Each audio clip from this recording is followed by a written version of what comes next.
Le hasard de mes rencontres m'a permis de faire la connaissance de Grégoire. On a un point commun, on est tous les deux originaires de Saint-Germain-en-Laye. Je ne vous présente pas la terrasse du château. Endroit magnifique, idéal pour faire une interview et que Grégoire nous raconte l'histoire de Remember.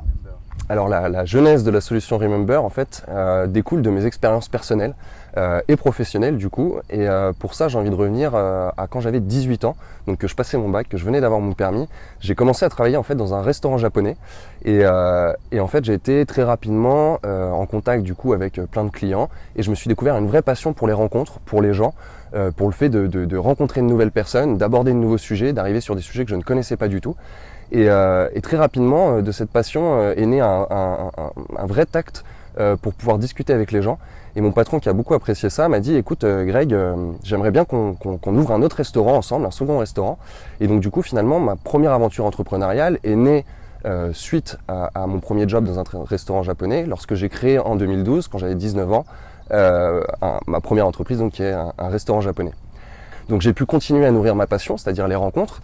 Je rencontrais toujours plus de personnes sauf qu'à force de rencontrer du monde, une rencontre en remplaçait une autre, une conversation se mélangeait avec une autre et rapidement j'étais pas capable de me souvenir quel était le prénom de mes clients, quel était le nom du chien de mon interlocuteur et toutes ces informations en fait qui me permettent de bâtir une relation solide avec toutes les personnes que je rencontre.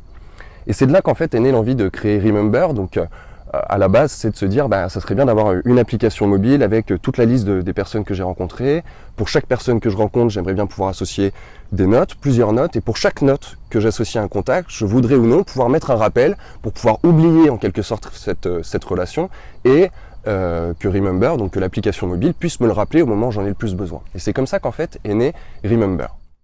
Alors Remember en fait c'est un logiciel à la fois sur Android et iOS, donc application mobile, à la fois sur web, qui permet de ne plus jamais oublier une personne rencontrée ni aucune conversation importante. Donc en fait c'est un gestionnaire de rencontres et c'est un gestionnaire de relations. Comment ça fonctionne? On va pouvoir centraliser tous les contacts, peu importe la source qu'on a.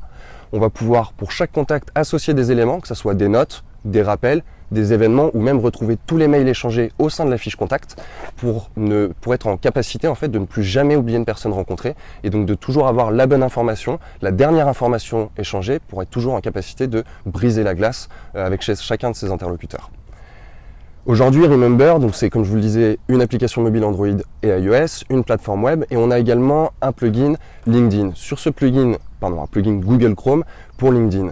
Quand vous êtes sur un profil LinkedIn, vous allez pouvoir déclencher le plugin et récupérer automatiquement toutes les informations publiques du contact. Donc ce qui fait qu'en fait avec Remember, vous allez pouvoir vous créer un sous-réseau relationnel où vous allez pouvoir contextualiser chacune de vos rencontres. C'est-à-dire, j'ai ajouté cette personne, pourquoi je l'ai ajouté, quand est-ce que je l'ai ajouté, quelle est la prochaine action qui est définie ou quelles sont les actions qu'on a menées ensemble de manière à garder l'historique de chacune de ces relations. Alors là, on va sortir de la période bêta, donc c'est-à-dire que ce soit l'application mobile, le plugin ou la version web, c'est ce qu'on considère être notre version bêta. On va sortir notre première version officielle à la fin de l'été, donc en septembre 2019. Et en fait, aujourd'hui, ce qu'on a, c'est des carnets d'adresses propres à chaque personne et qui ne sont pas mutualisés. Ce qu'on veut devenir à partir de septembre, c'est le Dropbox de vos contacts. C'est-à-dire que je pense que tout le monde connaît Dropbox. Avant que ça existe, on avait chacun des dossiers avec des fichiers et on se partageait les fichiers par mail. Dropbox a dit super, c'est bien de se partager des fichiers par mail, mais je vais vous proposer un dossier mutualisé qui va vous permettre de partager des contacts et de travailler en équipe de manière collaborative autour de vos fichiers. Et donc nous, on veut faire la même chose pour vos contacts, pour vous permettre de travailler de manière collaborative autour d'un dossier mutualisé de contacts où vous allez pouvoir centraliser toute l'information de contact propre à une organisation à un seul et même endroit. Ce qu'il faut savoir, c'est que ce soit un commercial, un consultant, un indépendant, peu importe le métier qu'on exerce, sur 10 personnes rencontrées, généralement, il n'y en a pas 10 qui deviennent vos clients. S'il y en a un, donc 10% de transformation, c'est une bonne chose. Et généralement, on va utiliser des logiciels pour cette personne qui va être potentiellement client. Et les 9 autres personnes qui ne seront jamais clients, on les laisse s'échapper dans la nature, on oublie de nourrir la relation et de relancer les personnes. Donc finalement, Remember, ça permet de gérer toutes les relations qui ne sont pas uniquement commerciales, ça permet aussi de gérer des relations commerciales, mais d'abord la relation vraiment de human to human qu'on peut avoir avec chaque interlocuteur.